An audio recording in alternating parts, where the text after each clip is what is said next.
Oke, saya update sebentar ya. Bagaimana dengan trading kita semalam? Trading kita semalam kan kita buka dua posisi ya, walaupun saya pindah ke tempat lain ya. Nah, kita lihat yang gold 1 menit ya. Nah, ini yang gold. Mana ya posisi kita kemarin ya? Nah, oke, TP ya. TP. Oke. Terus habis itu satu lagi yang USD CHF. USD CHF. Nah, TP juga kan ya. Ya. Dia turun kan, ini break terus kita kan TP dari sini ya 0,8 sekian kan. Ya, ini hanya update doang yang itu. Jadi ini TP dua-duanya kena TP-nya. Oke, nah habis itu, nah hari ini apa yang akan kita lakukan nih, lihat nih, USD CHF. Nggak tahu nanti dia akan nunggu apa. Nah kalau nunggu apa ya tinggal lihat di dolar indeks, dia akan kemana dolar indeksnya.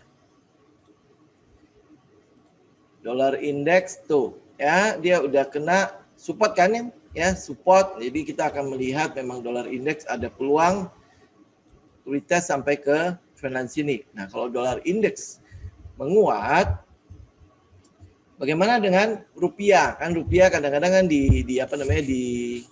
disamakan pergerakannya dengan indeks harga saham gabungan. Kalau rupiah menguat, indeks harga saham gabungan cenderung akan menguat.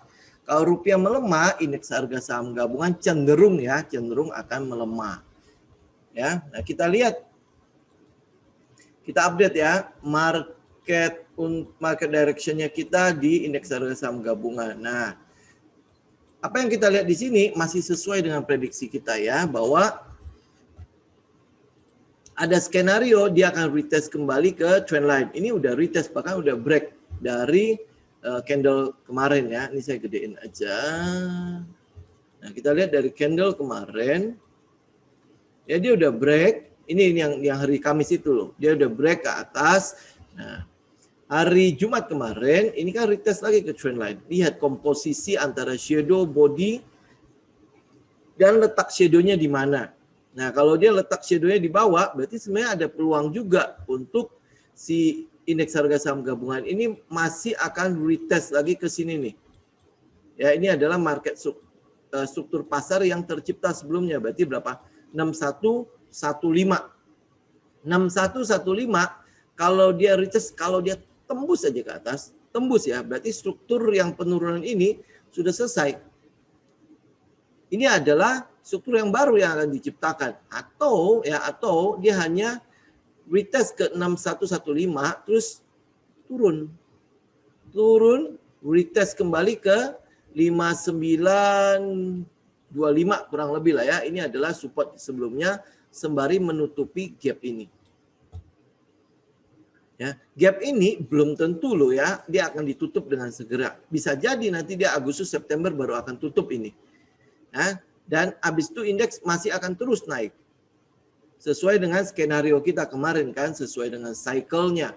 Jadi kalau dia akan terus naik, atau udah tahu lah dia akan ke berapa ya. Kita udah tinggal bisa cek. Kita bisa ikutin nih skenario kalau dia terus naik ya. Dia harus break dulu dari 6115 itu dulu. Itu dulu, kalau dia break dari situ lebih confirm lagi kalau ini akan terjadi skenario-nya kita sesuai dengan siklus atau cycle-nya dari harga itu sendiri ya. Dia akan ke 6.500 atau bahkan lebih ya sampai ke 6.600. Ini kalau mau lihat high sebelumnya, high yang terjadi sebelumnya itu ada di 6.695 atau di ya bilanglah 6.700 lah ya. Itu dia akan retest sampai ke situ. Nah, bahkan tahun ini kalau UT-nya itu sampai ke sini, kalau UT-nya sampai ke sini, maka ada peluang tahun ini dia akan tembus dari 6.700 ini. Ya, mungkin ya sampai ke 7.000 atau ke berapa, karena skenario selanjutnya ini kan nanti akan ada koreksi ya kalau sampai dia jadi UT. Terus habis itu dia akan naik kembali untuk UTAT. UTAT itu biasa akan jauh lebih tinggi daripada titik UT. Oke. Nah, kalau market direction-nya sudah confirm begitu, sudah confirm. Ini kita masih belum confirm ya. Yang kita lakukan adalah sekarang kita mengikuti prediksi kita yang ada, mengikuti nih pergerakannya, bahwa market saat ini akan membentuk atau mengejar titik UT. Ya, karena AR-nya sudah ada, BC-nya sudah ada. Kita kan sudah punya trading range untuk si indeks harga saham gabungan. Makanya saya berani posting indeks harga saham gabungan tahun ini, sisa tahun ini, itu ada di sekitar 5.500 sekian sampai ke 6.600. Jadi dia akan kurang lebih bergerak di situ. Kalau sampai dia lebih, ya lebih ya sekitar 7.000 lah. Yaitu lebihnya lumayan banyak. Nah, semuanya tergantung dari si UT ini. Dia ada di mana. Nah, nanti kita lihat lebihnya dia ada di mana. Karena kalau UT cuma sampai ke 6.500 ya, atau ini 6.500 titik apa ya? Sebentar kita lihat. Oh, ini masih di sekitar BC ya. Nah, kemungkinan besar dia akan lebih tinggi daripada BC di 6.500. Jadi ya mungkin ada di sekitar 6.600 atau mungkin ya sedikit lebih tinggi ya sampai ke 6.700. Kita nggak tahu loh ya. Tapi yang kita mau tunggu adalah UT-nya di mana. Kalau UT-nya itu udah kita lihat bahwa oh ini titiknya loh. Ini titiknya UT ya. Maka UTAT-nya akan lebih tinggi daripada UT. Nah, itu akan terjadi kalau lihat seasonalnya, itu akan terjadi di Oktober, November, Desember. Nah, kita mau tunggu nih apakah periode ini akan berulang nih. Ya, ini rally-nya cukup tinggi kan? Lihat nggak? Ya, Oktober, November, Desember. Bahkan sampai Januari dia masih terus naik. Ya. Nah, ini kita tinggal lihat apa namanya? Shifting psikologinya. Teman-teman akan lihat deh. Hari ini masih banyak orang yang mungkin masih denial. Denial dalam arti gini loh. Secara teknikal memang akan lebih sehat indeks harga saham gabungan koreksi dulu. Koreksi membentuk strukturnya dulu kan, dia akan lebih sehat, baru dia akan naik kembali. Ini ada pijakannya loh. Itu akan lebih sehat. Tapi kalau indeks harga saham gabungan terus melaju, maka akan timbul yang namanya euforia. Kalau timbul yang namanya euforia, shifting psikologinya teman-teman udah bisa mulai perhatikan. Shifting psikologi ini, sekali lagi saya mau jelaskan ini ya. Kalau teman-teman punya uang yang cukup besar, terus habis itu mau mengakumulasi sebuah barang, apakah teman-teman mau semua orang tahu bahwa kita sedang mengakumulasi barang itu? Pasti tidak ada yang mau. Betul ya? Nah, pada saat mungkin harganya ini kayak sekarang nih ya, harganya mungkin udah bergerak agak tinggi, maka akan ada usaha dari kita, harusnya ada sebuah usaha dari kita untuk ngedropin ini harga dulu, ini barang dulu, untuk ngusir-ngusir orang-orang ini agar mereka kembali lagi pesimis. Ini sekarang kan udah mulai ada timbul rasa optimisme. Wow, indeks harga saham gabungan gap up lagi kan. Gap up ini kan adalah sebuah momentum yang diciptakan oleh pasar bahwa ini ada sesuatu yang dikejar nih oleh pasar. Nanti kita akan lihat ya, dia akan mengejar apa ya. Nah, kalau dia gap up itu menunjukkan dua hal kalau di pasar ya. Satu, ada satu aliran bilang gap itu harus ditutupin. Ya, maka mereka akan cenderung saya tidak akan masuk dulu sebelum gap itu ditutupin. Itu satu aliran, oke? Aliran kedua adalah ya yang seperti yang kita lakukan adalah gap itu belum tentu harus segera ditutupin. Bahkan gap itu mean nothing pada saat pasar sedang uptrend atau pasar sedang euforia atau sedang optimis. Itu tidak mengartikan apapun. Karena pasar sedang optimis, pasar sedang euforia, maka gap itu karena apa? Mereka mengejar momentum yang ada. Mereka sedang melakukan pricing in terhadap sesuatu. Nah, shifting psikologi ini teman-teman perhatikan. Di mana pada saat itu si gajah merasa akan terganggu akumulasinya sehingga dia perlu melakukan koreksi. Nah, koreksi ini pun secara teknikal itu artinya dia sedang membentuk struktur pasarnya. Kalau dia uptrend kan membentuk higher high, higher low. Oke. Nah, kalau di sisi apa ya orang bilang bandarmologi, mereka sedang mengusir retail-retail yang sudah mulai euforia. Kenapa? Karena kalau semua orang membeli sebuah barang, nanti kalau saya mau jualan ke siapa? Semua punya barangnya. Betul ya? Ini logik dibalik kenapa harus ada shifting psikologi. Kenapa harus ada namanya pasar membentuk struktur dulu. Ya karena itu, jadi harus ada segala sesuatu yang terlalu tegang kan tidak bagus. Ya, kalau tali teman-teman tegang kan, itu lama-lama putus kan. Nah kalau putus, itu kan efeknya ya bisa terpental dan lain sebagainya. Makanya kalau pergerakannya ini kan udah mulai 90 derajat nih. Ya, itu yang akan membuat market itu dalam keadaan yang kita boleh katakan kayak overheating lah ya. Bahkan kalau dia tidak melakukan koreksi, maka koreksi yang akan terjadi itu akan cenderung besar. Ya, nah ini kayak gini ya, saya sih berharap adalah dia koreksi. Dia koreksi, dia membentuk struktur dulu, baru dia mulai naik. Itu akan menjadi lebih sehat untuk indeks harga saham gabungan bergerak naiknya. Tapi apakah pasar melakukan hal itu? Belum tentu juga kan. Bisa saja karena dia butuh lebih cepat untuk melakukan pricing in. Ya, sampai akhirnya Juni-Juli dia udah capai sini, terus habis itu Agustus September mulai koreksi. Ya, nah kalau dia terus naik, maka koreksi Agustus September akan cenderung keras. Karena memang kalau kita lihat siklusnya, memang koreksi nanti akan terjadi itu akan menyentuh sampai ke AR. Ya, menyentuh ke AR berarti ada di sekitar 5.700 bahkan sampai 5.800. Apakah dia akan sampai ke bawah? Sampai ke sekitar 5.600 di bawah situ. Ya, nanti kita tinggal tunggu bagaimana reaksi ininya nih ya, pergerakan UT-nya. Kalau pergerakan UT-nya itu tegang, ya artinya membentuk sudut lebih dari 45 derajat, maka kita akan lihat koreksi yang terjadi pada pasar itu akan cenderung besar juga.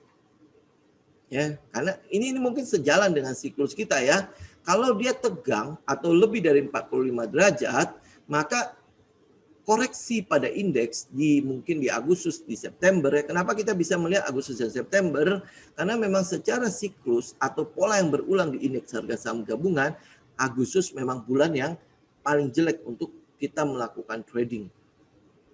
Termasuk di September, jadi masih ada lanjutannya Agustus September. Jadi kalau siklus ini berulang, maka Agustus September akan terjadi koreksi yang cukup tajam. Nah, ini tinggal kita lihat nih di UT ini, di pergerakan menuju UT ini bagaimana sudutnya. Kalau sudutnya benar-benar tegak, nah ini lebih konfirmasi, lebih memberikan kepada kita konfirmasi bahwa koreksi nanti ya, entah kapan ya, kalau lihat dari seasonalnya adalah di Agustus September.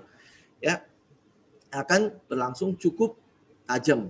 Nah, kalau dia berlangsung cukup tajam, itu memberikan konfirmasi kepada kita lagi bahwa cycle-nya bekerja. Cycle-nya sesuai. Jadi ini bukan cocok logi ya. Cycle-nya selesai. Jadi tinggal kita lihat nih bagaimana sudut dari pembentukan UT ini. Kalau sudut pembentukan UT-nya cenderung tegak lurus, maka memang koreksi pada indeks harga saham gabungan selanjutnya setelah dia membentuk UT akan berlangsung cukup dalam. Nah, kalau dia berlangsung cukup dalam, maka itu kembali lagi konfirmasi buat kita itu sesuai dengan siklusnya, sesuai dengan cycle-nya. Nah, koreksi yang cukup dalam sekali lagi ya, itu juga akan menimbulkan pantulan yang cukup besar. Ya, nah kalau dia koreksi cukup dalam, pantulannya berarti akan menuju ke UTAT. Ya, UTAT. Jadi pantulannya akan besar. Nah, itu sejalan kembali dengan siklusnya. Jadi kita tinggal menunggu konfirmasi demi konfirmasi. Lalu apa yang harus kita lakukan selama menunggu konfirmasi itu? Apa kita nggak melakukan trading? Enggak. Kita sudah mulai masukkan. Kita memanfaatkan titik dari AR-nya atau secondary test ini menuju ke UT-nya. Nah, apa yang kita lakukan sekarang kalau kita udah masuk ya, tinggal trailing stop. Dia mau koreksi, it's okay, nggak apa-apa. Berarti skenario-nya kita udah tahu bahwa dia akan koreksi menutup gap. Oke, nggak masalah kan? Nah, terus habis itu kalau dia mantul kembali, ya kita mulai koleksi lagi. Mungkin pada saat dia koreksi ini, kena trailing stop. Berarti kan dari sini kita udah menghasilkan keuntungan dong. Ya, nah terus habis itu kalau dia koreksi berarti kena trailing stop. Harusnya kena trailing stop karena dari 6.065 koreksi ke 5.209 itu hampir 100 poin lebih kan. Nggak mungkin sebuah saham itu masih bertahan atau mungkin dia bertahan di situ. Kita bisa melakukan yang namanya time stop kan. Nah, kemudian pada saat dia mulai mantul lagi, ya dia mulai mantul lagi, kita mulai masuk lagi. Ya itu yang kita lakukan dalam trading, tinggal menunggu konfirmasi. Kalau dia lurus jalan terus bagaimana? Ya berarti trailing stop kita nggak ke trigger, kita ikut trendnya. Oke, nah sekarang apa sih yang sedang dikejar oleh pasar? Ya, untuk pricing in apa? Teman-teman bisa lihat di sini ya. Dari PMI dulu ya, ini data-data kan sudah ada nih dari tanggal 2 Juni kemarin. Ya, PMI-nya kan sudah keluar 2 Juni. Nah, PMI sudah keluar, teman-teman udah tahu ya, PMI ini melambangkan apa. Ya, buat teman-teman yang saya refresh aja ya, PMI itu jadi dari 19 indikator kita untuk menilai bagaimana ekonomi makro, salah satunya kan adalah PMI. PMI ini adalah ukuran seberapa ekspansinya, seberapa berkegiatannya, seberapa kencengnya mesin-mesin pabrik untuk melakukan produksi untuk menambah yang namanya persediaan barang di gudang-gudang mereka. Oke, nah PMI ini kan dia naik nih dari tadinya ini berapa ya 20-an kan. Nah dia udah mulai naik, udah mulai melonjak sampai akhirnya menunjukkan naik yang cukup tinggi. Kalau di sini yes kita tidak percaya dengan kenaikan PMI karena memang keadaannya begitu, permintaan di pasar itu nggak ada, kok dia bisa naik. Berarti ini memang hanya sebuah pemulihan saja, bahwa tadinya mereka nggak tahu corona itu harus dihadapin seperti apa, bagaimana caranya agar tetap bisa produksi dan lain sebagainya kan. Akhirnya ada namanya protokol kesehatan kan, prokes kan. Oh, oke, berarti setelah itu ada kegiatan pabrik dengan prokes, jadi dijarak-jarakin ya, makanya timbul PMI yang mulai meningkat, berarti pabriknya mulai berjalan kembali. Nah, selama periode ini ya kita nggak percaya bahwa PMI itu sudah mulai melakukan ekspansi sampai di sini. Ya, sampai di sini. Kenapa di sini? Karena apa? PMI ini kan menunjukkan adanya peningkatan pada kegiatan manufaktur untuk memproduksi persediaan barang. Kenapa manufaktur meningkatkan persediaan barangnya? Karena adanya demand dari pasar. Yang tadinya toko-toko, grosiran, distributor menstop permintaan barang ke pabrik. Kenapa ya? Karena nggak ada permintaan kan? Ya. Nah, sekarang mulai ada permintaan. Makanya timbul pembelian oleh toko, oleh grosiran, oleh distributor kepada pabrik. Nah, pabrik melihat, terjadi peningkatan pada permintaan, maka dia harus meningkatkan juga persediaan mereka. Sehingga pada saat permintaan datang, demand mulai membesar, persediaan mereka cukup untuk memenuhi permintaan tersebut. Nah, permintaan ini kita bisa lihat dari mana yang meningkat. Kita bisa lihat dari tingkat inflasinya. Mana nih? Nih, tingkat inflasinya sudah mulai meningkat, ya kan? Teman-teman bisa lihat di sini nih ya, tingkat inflasi tahunan 1,7 diprediksinya 1,68 realisasinya. Is good ya, bedanya masih nggak tahu jauh. Bahkan kesepakatannya cuma 1,67. Ini lebih baik daripada kesepakatan, oke? Nah, terus habis itu inflasi bulanan pada bulan Mei kemarin terjadi peningkatan ya dari 0,13 tadinya terus naik ke 0,32. Ini memang ada lebaran di situ, ada puasa di situ, jadi sangat wajar ya. Biasanya memang ada kegiatan itu, lebaran, puasa, inflasi di bulan itu akan cenderung menjadi inflasi puncak atau inflasi tertinggi yang akan terjadi, oke? Nah, ini kita lihat ya, ada peningkatan pada inflasi tersebut. Nah, inflasi ini menunjukkan apa? Inflasi ini menunjukkan adanya konsumsi yang meningkat. Konsumsi yang meningkat. Nah, konsumsi yang meningkat, kalau persediaan barang tidak ada, otomatis akan menghasilkan kenaikan harga. Nah, ini kurang lebih ya, mencerminkan kenapa PMI naik. Ya, karena memang ada demand, ada peningkatan pada konsumsi di masyarakat.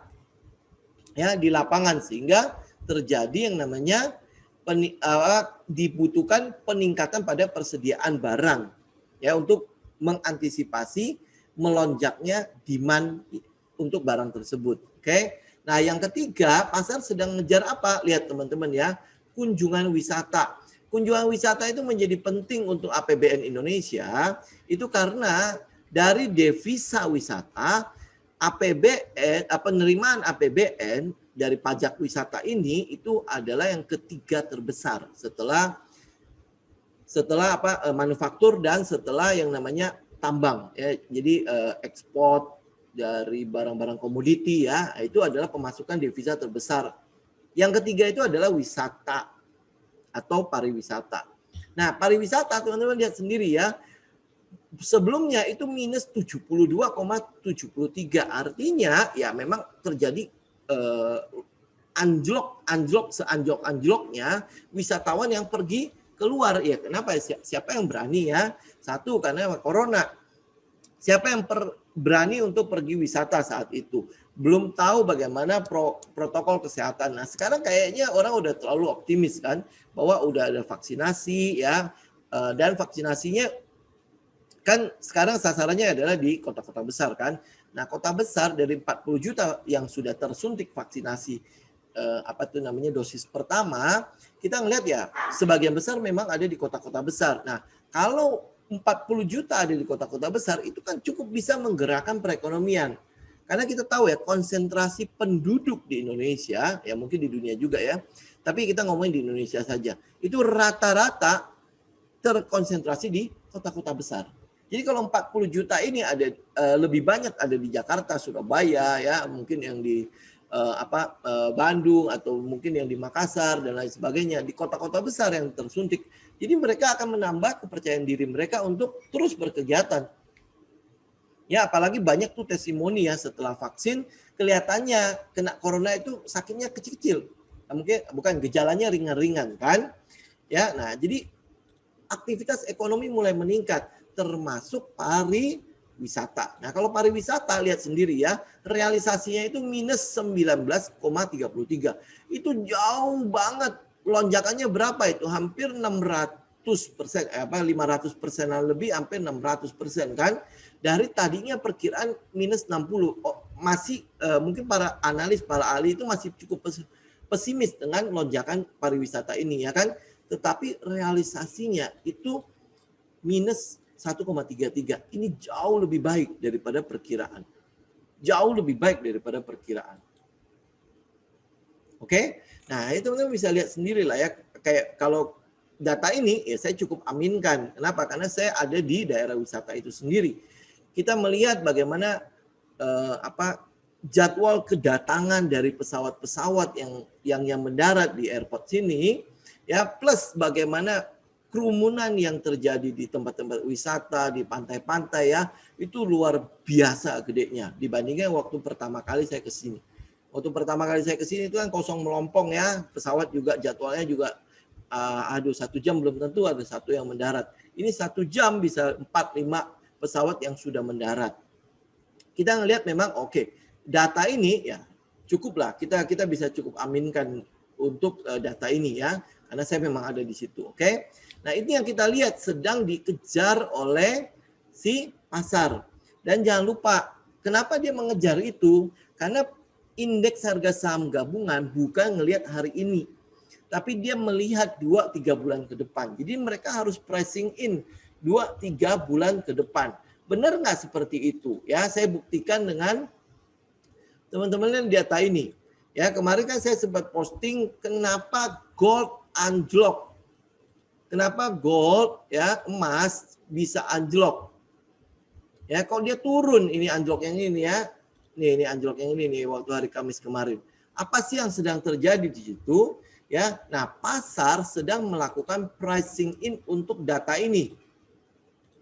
Data ini kan baru ada tanggal 4. Oke, data ini kan baru ada tanggal 4. Perkiraannya, kesepakatannya adalah 650 dan 610. Dari sebelumnya itu adalah 278. Ini harusnya 266. Ya, karena saya ingat banget. Non-farm payroll. Ya, upah non-pertanian. Jadi itu mereka sedang pricing in. Bahwa kelihatannya angka ini, angka yang sebelumnya 278, itu akan lebih baik. Kalau yang kerja lebih banyak, ya orang nggak akan memburu yang namanya safe haven kan. Maka mereka akan pricing in duluan. Ya, buktinya kesepakatannya sampai 650, perkiraannya 610. Berarti jauh lebih baik dong. Ya, jauh lebih baik. Maka pasar mulai pergi pricing in. Ini data belum ada loh. Waktu hari Kamis data belum ada. Tapi mereka mulai mengejar dulu, pricing in dulu kan. Sampai dia sampai ke bawah sini nih. Teman-teman lihat ya, sampai ke bawah sini. Nih, ya, sampai ke bawah trend line. Secara teknikal dia masih sama, dia masih cocok. Ya, artinya dari trend line ini dia turun sampai ke bawah trend line itu dan mantul, lihat nggak? Dan dia mantul. Apa sih maksudnya ini? Ya, kenapa dia mantul? Karena ternyata ya ini kan kesepakatannya nih. Realisasinya cuma 599.000. 599.000 berarti ini harusnya dibawa dong. Lebih jelek daripada perkiraan ternyata. Karena lebih jelek dari perkiraan, maka emas mulai kembali naik. Pricing in kembali ke harga yang cocok. Harga yang pas untuk data tersebut. Ya, secara teknikal ya kita lihat ya dia masih cukup confirm ya. Mungkin dia masih akan tes sampai ke sini ya, tinggal kita cek bagaimana dolar indeksnya. Jadi ini adalah pricing in yang dilakukan oleh pasar. Pasar kan belum tahu bagaimana realisasinya, dia pricing in dulu. Ya, lihat sendiri ya, pergerakan di sini kan dia cuman membentuk kayak base ya. Ya, kenapa dia membentuk kayak base? Ya karena mereka sedang menunggu saat-saat data non-farm payroll itu keluar. Oh, non-farm payroll-nya seperti apa ya? Nah, di sini kan sudah ada perkiraan nih, muncul perkiraan di situ. Begitu muncul perkiraan, maka oke, pasar mulai pricing in. Jangan sampai nanti pada saat diumumkan ternyata hasilnya melenceng kan. Jadi mereka mulai pricing in dulu. Sama waktu di bulan lalu. Bulan lalu non-farm payroll itu ya diperkirakan ya ini ya kita lihat ya di bulan lalu ya. Bulan lalu diperkirakan hampir 1 juta tenaga kerja. Ya ini. Mana ya nih yang bulan lalu, coba teman-teman lihat di sini bulan lalu April nih ya. Diperkirakan kesepakatan yang ada itu hampir 1 juta. Ternyata realisasinya cuma 266. Itu kan jauh banget kan? Makanya emas bank naik. Ya. Nah, sekarang kan sebelumnya ini kenapa, makanya ini kenapa jadi 278, ini harusnya 266 ya. Nah, sebelumnya kan segini ya, kesepakatannya ada 650. Oh, ini harusnya jauh lebih baik dong. Dari sini ke 650 jauh lebih baik. Makanya pasar pricing in duluan. Ya, waktu ini, waktu di bulan April pasar pricing in karena dari sini pricing in ke sini. Ternyata terjadi kejutan. Realisasinya cuma segini, kan jelek banget. Makanya harga naik. Oke? Ya, ini yang kita sebut sebagai pricing in. Demikian juga dengan indeks harga saham gabungan. Pasar sedang price in dulu. Ya, jadi kegiatan 2-3 bulan ke depan, data-data ekonomi 2-3 bulan ke depan itu sedang di pricing in sekarang. Begitu nanti mungkin udah sampai Juni, Juli, Agustus, ya pasar sudah price in. Nah, pada saat pasar sudah price in, teman-teman lihat deh shifting psikologinya. Semua orang euforia, semua orang kejar. Ya, semua orang akan mengejar. Oke, ini adalah saatnya. Mereka sudah nyangkut di saham dulu ya, terus pindah ke koin ya. Koin juga nyangkut sekarang. Terus habis itu mereka berjanji tidak akan trading lagi, tapi begitu ngelihat pasar, kok yang lain udah pamer cuan lagi, pamer ada influencer tiba-tiba keluar lagi ya, udah cuan, tadinya mereka rugi jadi cuan gitu kan. Nah, rombongan yang tadinya nyangkut terus ya, akan mulai nongol lagi. Likuiditas akan bertambah. Nah, pada saat likuiditas bertambah itu ya teman-teman perhatikan, makanya saya ingin menekankan soal shifting psikologi ini. Perhatikan aja, saat semua orang sudah euforia, kita udah bersiap untuk keluar. Ingat tuh ya, saat semua orang sudah bereforia, kita harus keluar. Kita harus bersiap keluar. Oke, perhatikan itu aja. Makanya jangan sampai psikologi kita tidak netral. Jangan sampai psikologi kita cenderung ke euforia atau cenderung ke fear. Ya, jadi selalu netral. Begitu kita netral, kita akan bisa ngelihat, oh ini lagi fear. Ya, maka kita akan melakukan antisipasi sebaliknya, kontrarian namanya. Jadi kita selalu melakukan pergerakan yang sebaliknya dibandingkan dengan kondisi pasar pada umumnya. Tentu ya, shifting psikologi ini teman-teman perhatikan juga teknikalnya. Saat harga-harga berada di support, apalagi market direction-nya ada di sekitar support, teman-teman cek bagaimana euforia yang ada di pasar. Ini dia sedang fear atau sedang sedang optimis. Kalau dia sedang optimis, sedang fear pada saat mereka ada di support, itu adalah kesempatan kita untuk ngambil. Pada saat mereka sedang euforia, sedangkan indeks harga saham gabungan sudah berada di sekitar resisten, itu adalah saat kita mulai cicil keluar. Ya, hanya itu saja yang kita mau lihat di shifting psikologinya. Oke? Ya. Nah, sekarang kita mau lihat nih ya. Apa yang bisa menjadi trading idea kita untuk minggu depan.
Ya, ini ya.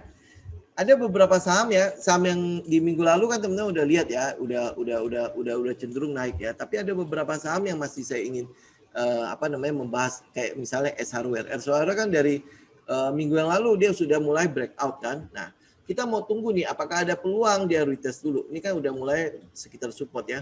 Apakah dia ada peluang untuk retest dulu ke sini ya, atau sampai ke trendline ini lagi baru dia mulai break. Harusnya sih tidak ya, karena strukturnya mungkin dia akan bentuk di sini terus mulai kembali naik ya. Ini S Hardware karena dia udah break the trend. Jadi dia udah up. Ya, lihat ya, dia udah up. Ini kan trend ininya kan, trendnya sudah break kan. Dia udah break out ya, sekarang tinggal tunggu dia retest. Ya, selalu ya teman-teman ya, kalau dia breakout kita nggak dapat, maka kalau dia lari kita nggak akan kejar. Tunggu dia best atau tunggu dia pullback. Udah itu aja ya. Jadi jangan pernah mengejar. Perhatikan EMA 20-nya. Ini kan jauh ya dari EMA 20 ya. Ini berarti teman-teman kalau ambil ini udah FOMO. Ya, jadi kita tidak melakukan trading seperti itu. Tidak ada trading FOMO ya. Jadi tunggu dia retest. Minimal ke dekat EMA 20 atau ke dekat support. Jadi 1480 akan cukup baik untuk S Hardware. Oke, itu yang pertama. Saya mau update itu. Nah, yang kedua saya mau update adalah SCMA. Oke, SCMA kan sudah lari ya. Nah, pada saat dia lari, dia udah break dari trend line, dia udah break juga dari support ya, dari resisten ini. Nah, sekarang dia balik ke support ini. Nah, pada saat dia balik ke support ya, dari kemarin saya udah wanti-wanti kan, jangan kejar ya. Ini udah balik ke support. Nah, dia balik ke support, lihat EMA 20-nya kan juga di situ kan. Nah, kita baru ambil. Ini kan ada sekitar harga berapa ya? Coba kita lihat. 1.565 sampai 1.620 ya. Kita ambil tengah-tengahnya lah ya. 1.600 atau 1.595. Ambil di sekitar support ini. Kenapa? Kita bisa taruh stop loss kita ada di bawah situ. Ya, jauh lebih low risk ya, jauh lebih low risk ya. Habis itu teman-teman juga harus lihat ya, ini ada trend line. Trend line ini itu trend line dari weekly loh. Ya, ini trend line weekly. Jadi hati-hati.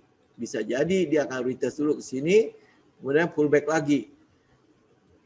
Ya, ini ya, trendline weekly ya, lihat. Nah, ya ini trendline weekly. Saya gedein. Nah, ya jadi itu trendline weekly. Jadi otomatis teman-teman juga harus perhatikan bahwa SCMA ya mungkin saja setelah dari sini dia kayak membentuk struktur ya. Udah pullback terus naik sini, ini akan pullback lagi. Atau mungkin dia akan bikin base baru naik kembali. Ya, jadi skenario demi skenario teman-teman harus punya untuk ngikutin pergerakan sahamnya. Kalau sesuai dengan apa yang kita skenariokan, ya kita ikut. Tapi kalau misalnya pasar tidak setuju, kabur. Ya, oke. Ini kedua SCMA ini saya hanya update aja.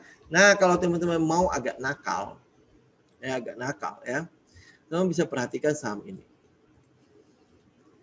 Ya, ini adalah saham Bank Pembangunan Banten. Dia sudah bangkit dari kuburnya. Ini udah bangkit cukup lama ya. Bangkit sejak awal tahun inilah ya, kurang lebih ya awal tahun sampai akhir tahun lalu ya sampai awal tahun ini. Ya dia sudah bangkit. Nah, periode dia bangkit ini pasti ada sebabnya toh. Ya pasti ada sebabnya dan jangan lupa dia masih bank BUMD, Badan Usaha Milik Daerah ya, daerah Banten. Oke. Nah, kalau ada sebuah usaha untuk perbaikan bank tersebut, terus ada injeksi dari pemerintahan Banten dan lain sebagainya, ada peluang memang saham ini bisa kembali bangkit. Ya, kita lihat dukungan dari pemerintah daerah sudah mulai keluar nih, sudah mulai ada. Ya, makanya kita bisa mulai memperhatikan ini. Walaupun secara fundamental memang masih dipertanyakan. Betul ya? Secara fundamental masih dipertanyakan. Tapi teman-teman harus ingat juga ya, kita kan ada namanya pricing in, kita ada namanya pemantauan terhadap saham ini. Apa yang kita pantau? EPS. Ya, kalau EPS-nya terus membaik, why not? Ya, why not? Teman-teman masih ingat ya bagaimana kita melihat Krakatau Steel itu berapa lama kita lihatnya? Ya, waktu itu semua orang bilang, "Oh, nothing." Ya, ngapain dilihat ini segala macam. Enggak, kita tetap melihat ini bisa jadi menjadi saham-saham yang turn around. Bagaimana Friends? Ya, Friends. Kita cukup banyak lah ya saham-saham turn around itu akhirnya kita bisa berhasil dapatkan. Nah, ini adalah saham yang teman-teman bisa mulai perhatikan. Oke, memang kalau masuk sekarang ya cuma buat swing doang ya. Masuk sekarang untuk swing doang. Dia memang udah mulai kayak bikin ini ya. Kalau kita lihat time frame yang lebih rendah bisa nggak ya? Ini, oh ya lumayan ya. Oke, nah kalau lihat time frame yang lebih rendah, lihat ini kan dia udah mulai, volumenya udah mulai naik ya. Terus ada setup di situ, lihat lagi yang lebih rendah. Liquid. Lumayan ya. Ya, lihat yang ini kan ini EMA 20 kan di garis merah itu kan EMA 20 ya. Dan habis itu teman-teman bisa lihat di sini bagaimana tinggal kita konfirmasi ini bagaimana sama ini masih agak terlalu tinggi kan.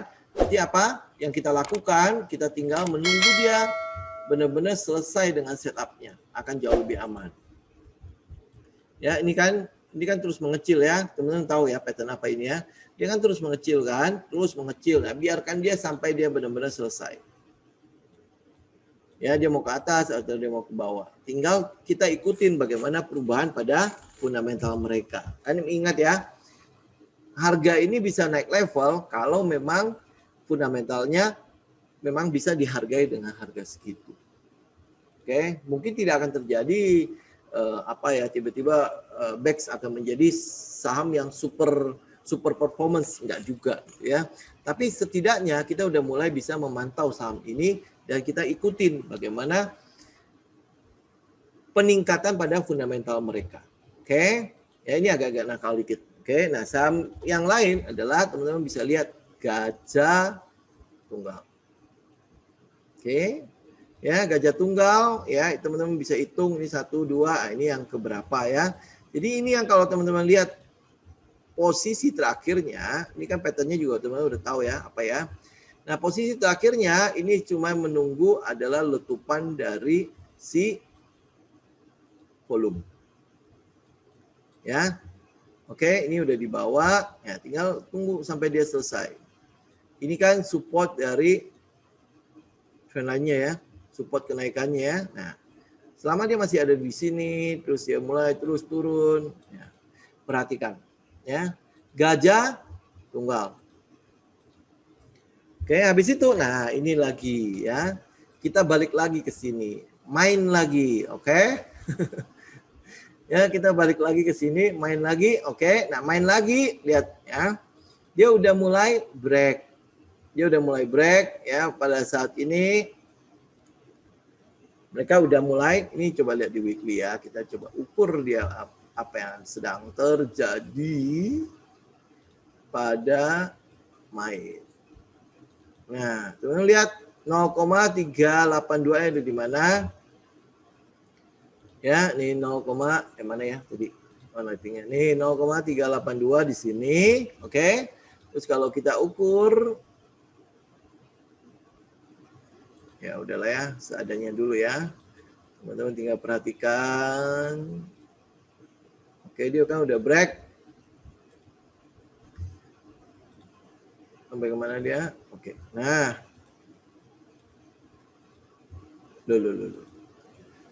Bu Tere. Oke, ya. Nah, ini teman-teman bisa perhatikan di ini balik ke daily dulu. Oke. Nah, 12 1235. Berarti dia kurang lebih ada di nih ya. Di resistance sini lah. Ya, kalau misalnya teman-teman nggak mau terlalu tinggi, ya ini 1200 target lumayan lah ya. Target di 1200. Ya ingat ya, kalau kita ngambil dari weekly, berarti ya jangan harapin dalam 1-2 hari tiba-tiba dia sampai ke 1200, tidak ya. Tapi ya teman-teman tinggal ikutin. Nanti mungkin sampai ke 1000 dulu, ada retest lagi kemana, ya terus dia akan naik ke atas. Main lagi ya. Nah, kenapa kita ke main lagi? Itu teman-teman bisa lihat ya, yang Cepin dia sudah naik kan, periode dia naiknya sudah segini ya. Oke, ini market leadernya, terus habis itu JPFA juga sudah naik. Ya, ini ayam kan? Ya, dia sudah naik. Nah, lagernya siapa? Lagernya masih ada di main. Kalau mau teman-teman mau lihat yang lebih lager, itu ada di, ini kan kebetulan main ya, saya akhirnya pilih main ya, satu karena memang fundamentalnya cocok dengan kita, kedua karakternya kita tahu seperti apa, dan dia udah breakout dari setup yang kita mau. Oke, nah habis itu satu lagi adalah WMUU, ya ini underdog lah ya, ini saham-saham underdog. Nah kalau dia saham underdog, apalagi baru IPO, memang akan jarang ya kita perhatikan ya. Cuman ya teman-teman bisa udah mulai perhatikan kalau mau ngambil saham ini. Ya tinggal lihat setupnya aja, setupnya seperti apa. Walaupun ya kita tahu ini mungkin likuiditasnya masih agak terlalu ini ya, belum terlalu banyak mempunyai saham-saham ini. Yang nyangkut mungkin banyak kali ya, karena turunnya lumayan ya. Jebret kan, turunnya lumayan dari berapa ini? Dari hampir 400 turun 50%. Nah, biasanya kayak begini, nyangkut terus itu cukup banyak. Nah, kalau nyangkut terus cukup banyak, ini mungkin periode di mana sideways-nya itu agak panjang dikit. Ya, bikin frustasi para nyangkuter, buang dulu barangnya, baru dimulai. Oke, itu WMU, saya nggak gitu rekomen kalau WMU ya, tapi kalau teman-teman mau perhatikan yang itu ya silakan. Tapi ya saya lebih ke arah yang fundamental yang udah jelas lah. Nah, habis itu adalah Medco. Ya, Medco teman-teman lihat di sini ya, ini kan adalah periode di mana harusnya udah TP ya di sini ya. Nggak mungkin nggak TP ya. Nah, ini dia udah mulai turun dan retest. Dia udah mulai retest, minimal kena trailing stop lah. Dia udah retest ke 6.000 dari 6.670. Oke, dia udah retest dan kita ukur dikit ya. Oke, dia di mana? Oh, masih cukup sesuai ya. Di 50% nih, maksimal. Di 50%. Jadi kalau misalnya dia mulai kembali naik, Cooper sebentar ya. Dia mulai kembali naik, maka kita akan lihat dia akan sampai ke sekitar 900 ya. Ya, 890 sampai sekitar 900. Oke, ini tunggu dia break. Nah, bagaimana kita mau ngikutin si Medco? Yang pertama adalah ya pasti oil dong. Ya, karena komoditinya itu adalah oil. Nah, lihat oil ya. Ini dia udah break dari resisten ini oil ya. Apakah dia akan lari sampai ke sini enggak? Ya karena ini kan fresh ya, pergerakan yang masih fresh kan, pergerakan naiknya masih fresh ya, masih belum di antisipasi oleh, belum di price in lah. Apalagi kalau nanti dia akan terus naik. Nah, habis itu yang kedua yang punya Medco itu adalah Cooper atau tembaga. Ya, nah tembaga teman-teman lihat ya, dia setelah mengalami kenaikan tuh udah cukup tinggi ya. Sekarang dia tes lagi. Oke, nah kalau dia tes lagi, ini apa? Ya, terus ini kan struktur sebelumnya kan, dari sini dia tes ke sini. Apa maksudnya? Ya, harusnya tahu lah ya. Ya, ini tes. Nah, kalau dia naik kembali ke sini, nah berarti oil naik, Cooper naik, apa yang akan terjadi pada si sahamnya. Jadi ya mungkin kalau Coopernya ikutan naik ya ada peluang satu lagi ya di MDKA. Tapi saya nggak rekomendasi yang satu ini. Ya, sama teman-teman bisa lihat ya kalau minyak ini masih ada peluang di Elsa.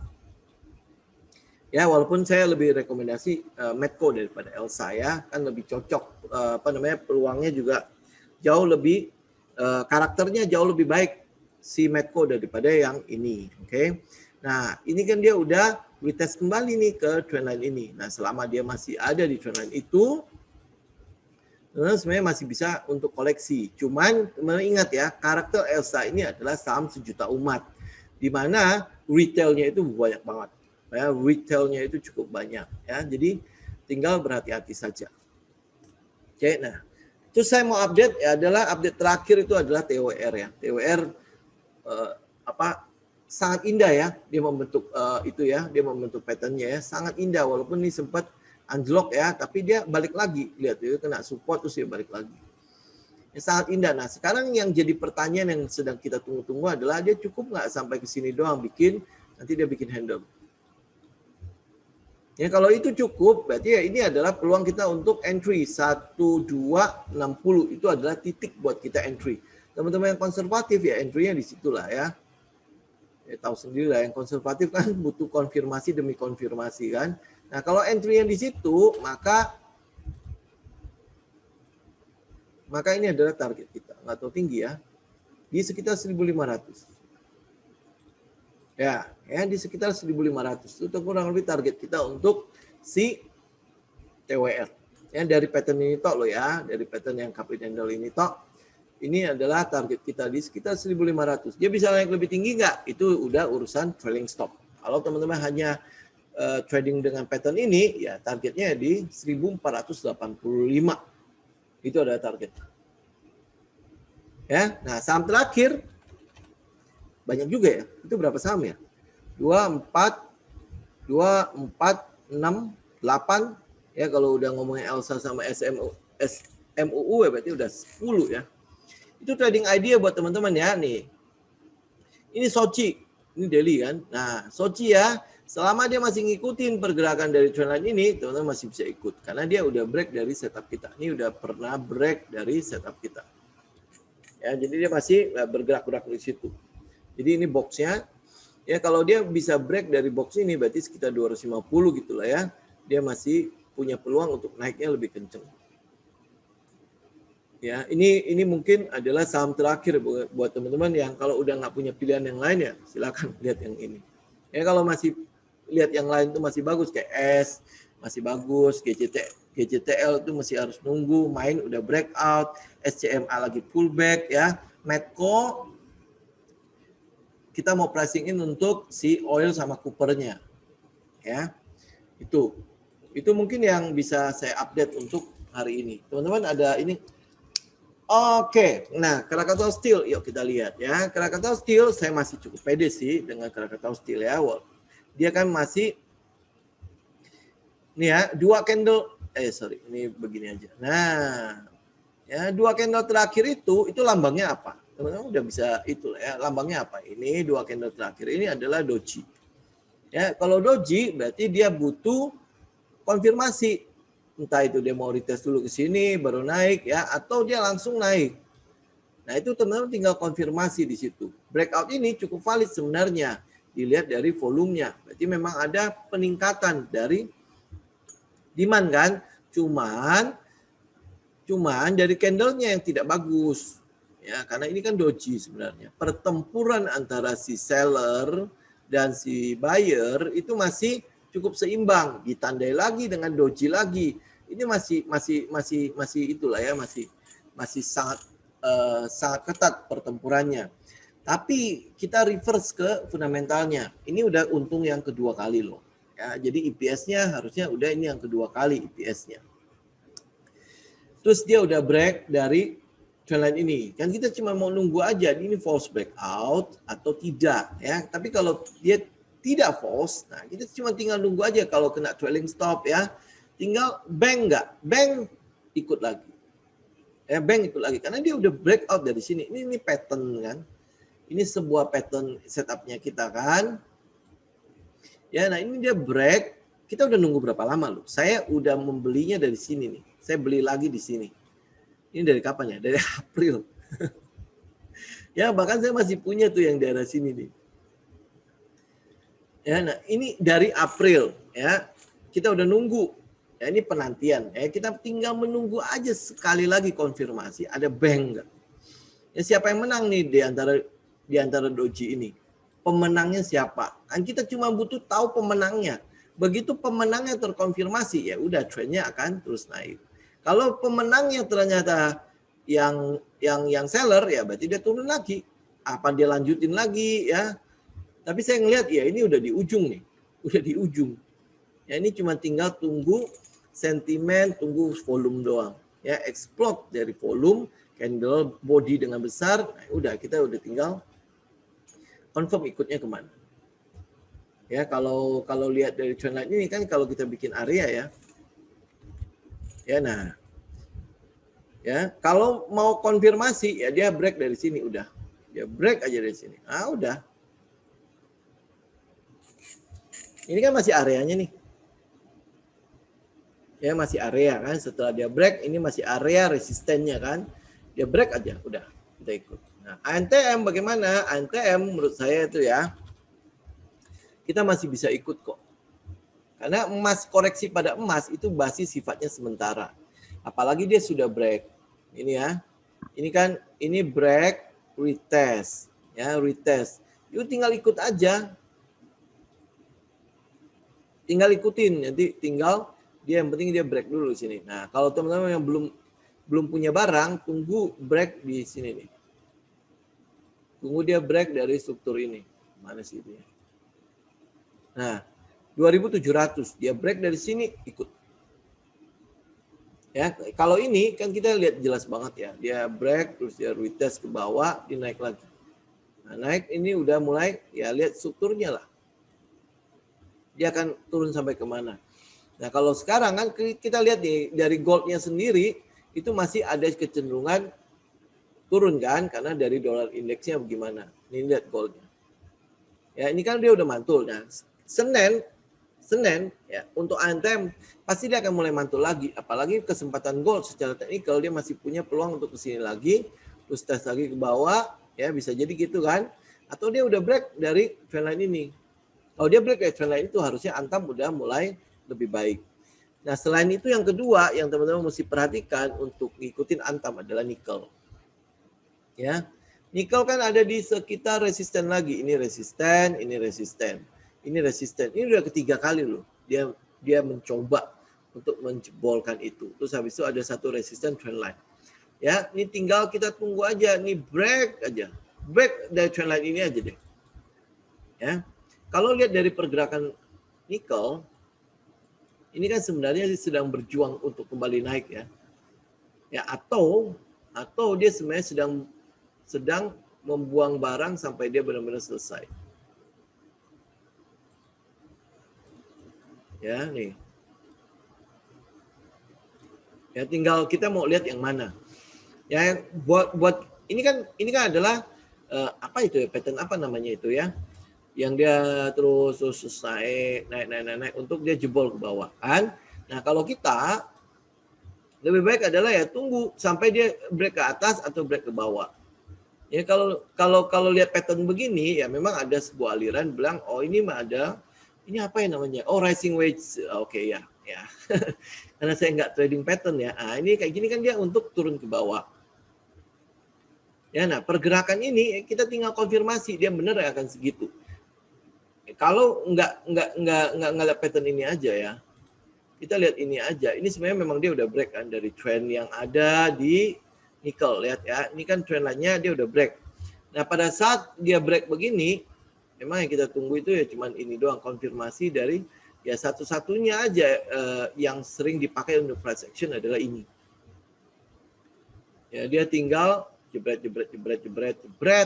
Nah, jebret ke bawah ya udah berarti udah bye-bye. Buat Antam juga kita udah mulai udah mulai realisasikan profit. Kecuali si emasnya masih terus kinclong. Nah, emas bisa kinclong apa enggak? Ya lihat dolar indeks. Lihat dolar indeks ya. Lihat kalau ekonomi Amerika terus membaik, ya harusnya dolar indeksnya akan terus naik. Dolar indeksnya akan terus naik. Nah, kalau dolar indeks sampai tembus ke sini, oh berarti ini kan sesuatu yang sudah kita bilang warning untuk Antam karena nikelnya mungkin turun, terus habis itu emasnya pun akan terkoreksi. Ya kalau ekonomi udah membaik, siapa yang akan ke ke safe haven? Betul ya? Nah, ini yang sedang kita tunggu. Yang kita lihat adalah memang overheating di US itu memang sedang terjadi. Kenapa? Kenapa kita bilang overheating? Satu lagi, karena the Fed ogah menaikkan suku bunga. Dia akan membiarkan inflasi ini terus terjadi. Dia akan membiarkan perbaikan pada perekonomian itu terus melaju. Itu yang sudah kita lihat dari pidato demi pidato yang dilakukan oleh petinggi-petinggi di the Fed. Nah itu yang kita lihat. Oke? Ada lagi pertanyaan? Ya, properti. Nah, kita lihat ya, properti ini adalah saham yang masih belum tersentuh oleh kenaikan CTRA. Sektor properti kalau di ini namanya apa? Oh, ini udah break ya. Ini ya, CTRA sudah mulai break, tapi dia masih ada di area support. Kita tinggal lihat apa yang akan terjadi pada si properti. Nah, habis itu sama SMRA. Ini adalah sektor yang masih belum tersentuh oleh kenaikan di indeks harga saham gabungan kemarin. Ini udah mulai balik lagi. SMRA ya. Lihat ya, ini ada di sekitar support. Di sini kan ada demand-nya. Ini kalau saya gedein lah ya. Saya gedein aja kotaknya sampai sini. Nah, ya kita ngelihat area demand-nya itu mulai nongol pada saat di sini. Kenapa? Tandanya di mana? Tandanya satu di sini. Ini gede ya. Ya, pada saat ini naik, ini masih tetap naik. Apakah ini akan nunggu sampai selesai baru dia naik? Ya, ini memang masih belum kelar kan? Belum kelar ya. Ini kita masih nunggu. Oke, ini ya sama satu lagi adalah BSDE. Ini chip-chipnya ya, chip-chip yang ada di properti. Nah, ini udah mulai balik lagi ke supportnya. Kalau ini kita kan nggak lihat patternnya ya, kalau lihat. Jadi semuanya akan menunggu nih. Kalau perbaikan ekonomi terjadi, harusnya ini oke. Properti harusnya akan mulai berefek. Ya kan? Kenapa? Ya karena orang akan mulai cenderung ngambil lagi KPR. Ya. Laporan kemarin sih BTN katanya KPR-nya sih naik. Ya, tapi kita masih, kalau dari teknikalnya properti, ya BSDE, CTRA, SMRA, kita masih melihat mereka masih belum waktunya untuk naik. Entah itu karena akumulasinya belum selesai, karena memang ini belum kelar. Ini belum kelar ya, teman-teman bisa lihat lah dari volume kita tahu ini belum kelar. Ya, ini belum kelar ya. Nah, jadi ya kita masih akan tunggu. Nah, P1 gimana? P1 kan mallnya udah mulai ramai nih. Kita lihat teknikalnya. Oke, nah ini ada di support kembali. Kalau ini udah mulai break trendline ini ya bawah ya. Nah, kita tarik coba ya minor trendline-nya mana ini? Ini ya. Nah, ini minornya ya. Ini malah dia udah mulai break ke bawah, tapi memang masih kehalang oleh support. Kita tinggal nunggu ya. Sektor properti, makanya ini sektornya apa ya? Properti ya. Coba sebentar ya, Indonesia. Kita lihat ya, kalau per sektornya judulnya apa ya kalau sektor properti ya?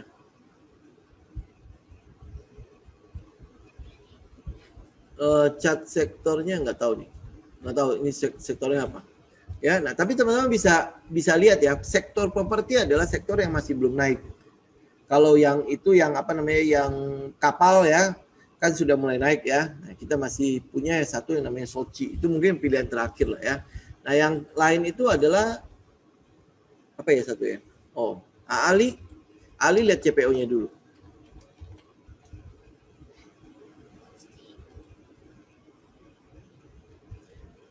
Saya balik lagi exchange. Oke. Nah, CPO-nya sendiri itu masih dalam posisi yang ya ini turun terus mulai naik kembali. Ini kan trend lainnya ya. Oke. Nah, lihat trend lainnya ya. Oke, nah ini kita tinggal menunggu CPO balik lagi ke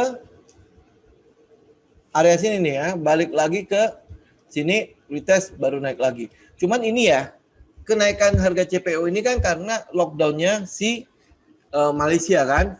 Nah kita mau lihat nanti lockdown Malaysia kan sampai tanggal 14 ya kalau salah, 14 Juni kan. Nah setelah 14 Juni bagaimana CPO ini? Karena CPO yang terlalu tinggi, siapa yang beli masalahnya? Gitu. Nah, jadi pasti akan ada pengendalian terhadap harganya. Nah kita lihat bagaimana dengan saham-sahamnya. Saham yang pertama kan adalah DSNG. Nah, kalau DSNG kita lihat cuman kalau dari box ini doang ya. Dia memang ada di sekitar support. Oke, dia memang ada sekitar support. Kalau dia break, ini kan kemarin udah break nih. Nah, shadow terakhir, candle terakhir ini menunjukkan memang penolakan untuk turun lagi. Apakah dia akan mulai naik lagi ke atas dari sini sampai ke sini? Ya, nah ini yang kita tunggu konfirmasi aja. Ya terakhir ini kan kalau teman-teman lihat dari shadow ini sama candle ini kan masih cukup seimbang ya. Walaupun memang ada penolakan untuk turun. Ya cukup seimbang kan. Lihat kalau dua ini kalau saya jadiin satu, ini kan jadi doji. Ini kan jadi doji kan. Nah kalau dia doji ya harus tunggu dari garis EMA-nya sih masih kelihatannya akan downtrend. Tunggu sampai garis EMA-nya mendatar, baru kita mulai melihat DSNG ya. Nah, saham yang lain yang ada di dalam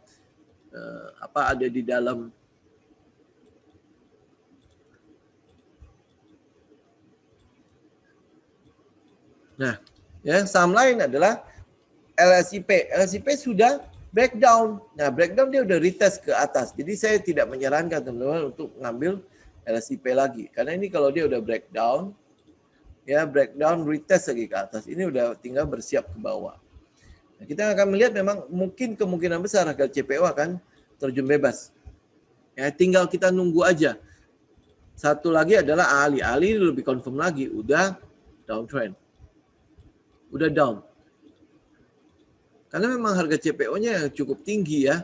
Kita mau jual ke siapa? Terus habis itu nanti sabun-sabun produksi yang lain-lain itu seperti apa?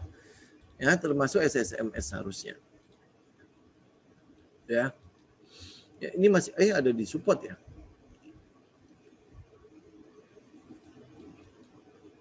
Ini ini ya.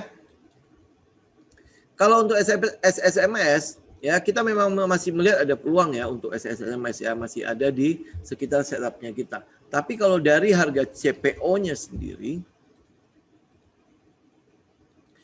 kalau dia masuk ada di dalam trendline ini, lihat ya. Ini yang tadi ya, yang pattern apa itu tadi ya? Rising wages ya.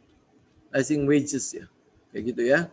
Ini kan semakin ke atas semakin kecil peluang dia untuk membentuk harga baru lagi. Karena memang udah cukup mahal, 4.000 lebih loh saham untuk CPO-nya.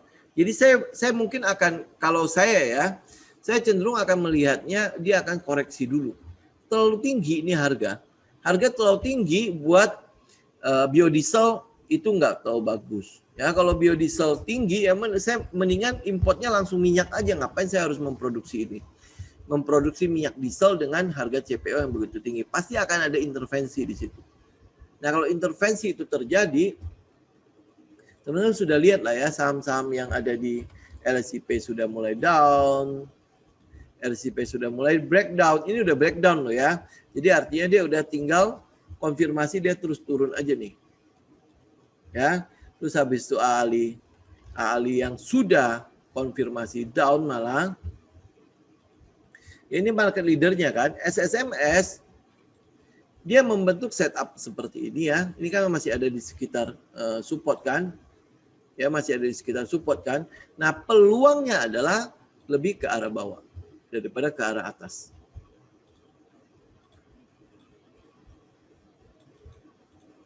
Ya, peluangnya lebih ke arah bawah daripada ke arah atas. Itu kita lihat untuk saham-saham di di CPO. Oke, ada lagi pertanyaan teman-teman?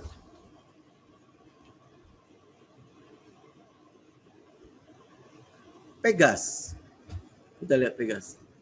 Ini saya nggak tahu ngikutin. Saya saja saham sejuta umat juga. Oke, dia kalau posisi begini dia sedang downtrend. Tapi memang kelihatannya sudah ada stopping volume ya. Ini kan kayak ini kan dia udah stopping volume ke atas, ini stopping volume ke bawah. Ya, stopping volume ke bawah, ya, tinggal teman-teman lihat support resistennya aja. Ikutin dia apakah dia ini udah menjadi stopping buat penurunan ini terus dia akan naik.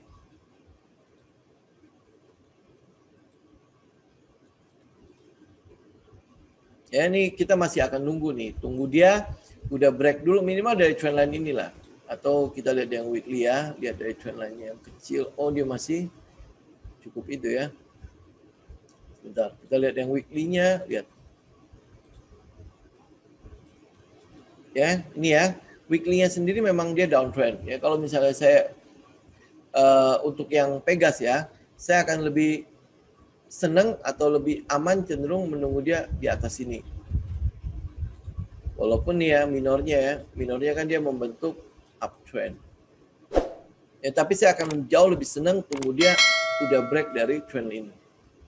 Karena ini saham juga saham sejuta umat kan. Semua orang kayaknya melirik saham ini gitu. Nah, pada saat ini kan dia naik lumayan. Dari mana itunya? Ya, pada saat ini kan dia naik lumayan. Pergerakan yang naik cukup tinggi, artinya banyak sekali yang memburu saham ini. Otomatis penurunannya ini adalah proses pembuangan mereka yang ada di sini. Ya dia buang. Kalau dia naik cukup tinggi, berarti buangannya juga akan berlangsung cukup lama. Karena dia harus mengeluarkan dulu semua retail-retail yang ada. Ya barangnya dipindahkan dari weak hand ke strong hand. Ini adalah proses pemindahan barang dari weak hand ke strong hand. Kalau ini kan adalah proses perpindahan barang dari weak hand ke strong hand. Strong hand ke weak hand kan. Karena dia naik kan. Ya, kalau ini panjang, harusnya ini pun akan panjang. Gitu. Ya kalau Pegas jujur ya, saya tidak terlalu senang karena ya itu cukup banyak retail yang masih memegang barang. Kalau nanya gas ya mereka akan larinya ke Pegas. Jadi daripada teman-teman, misalnya ini saya juga belum ngecek ya gas bagaimana ya. Daripada Pegas, carilah Raja. Ini kan masih ada di dalam di dalam indeks kita kan. Saya lebih senang ini ya, ini Ya, kalau teman-teman mau lebih spekulatif, AGGI. Gitu. Tapi ya daripada Pegas, saya akan lebih sarankan teman-teman perhatikan Raja. Gitu. Oke, ada lagi pertanyaan yang lain?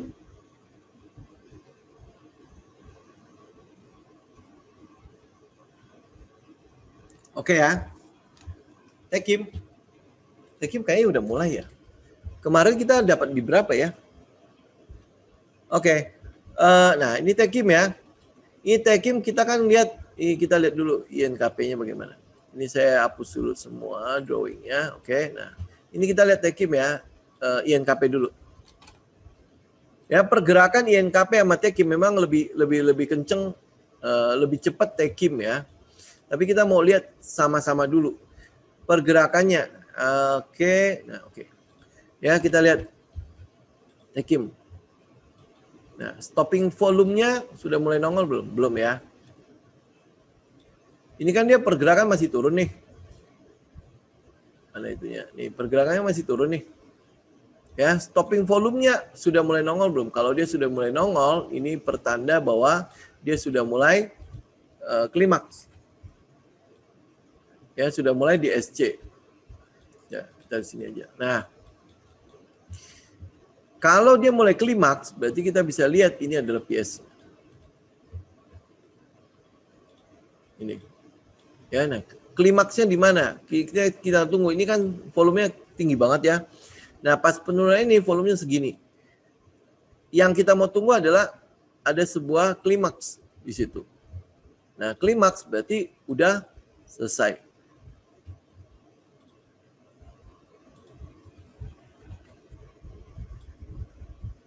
Ya, gitu ya.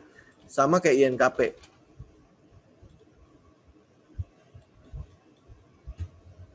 Ini klimaks, ya. Ini apakah sudah selesai penurunannya? Cek support resistennya dulu lah ya.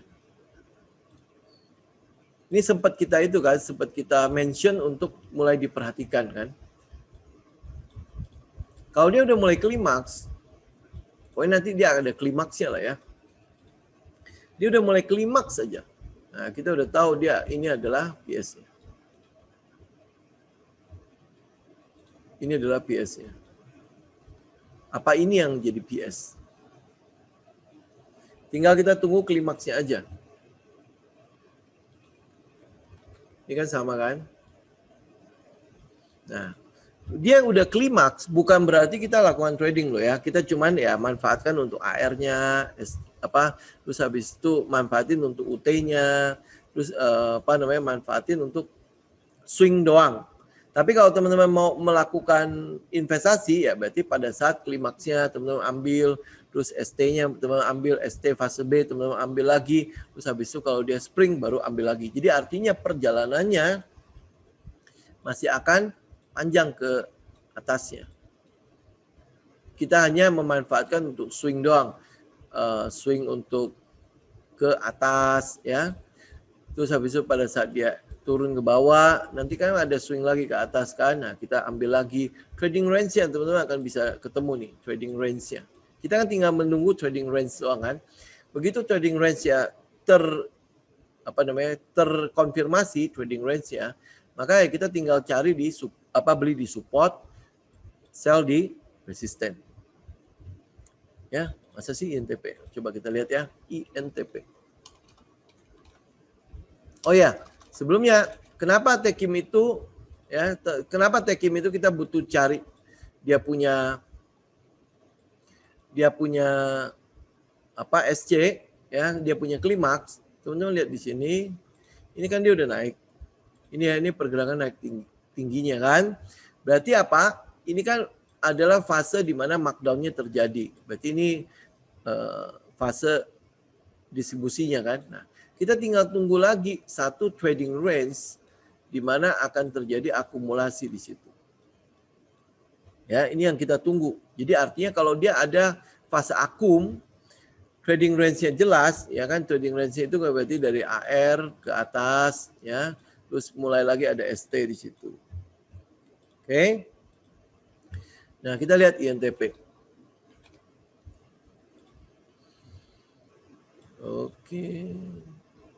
Oke. Ya, nah INTP teman-teman udah mulai boleh perhatikan. Kalau INTP begini, harusnya SMGR juga begini. Kita lihat ya.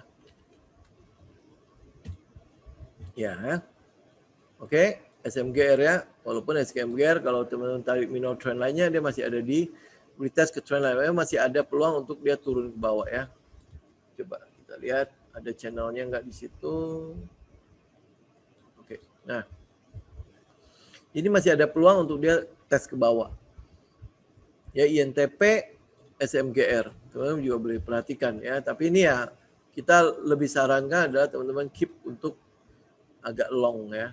Ini nanti support resistennya teman-teman perhatikan sendiri. Oke, bagaimana BRIS?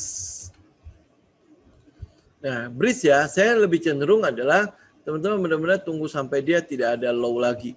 Ini kan,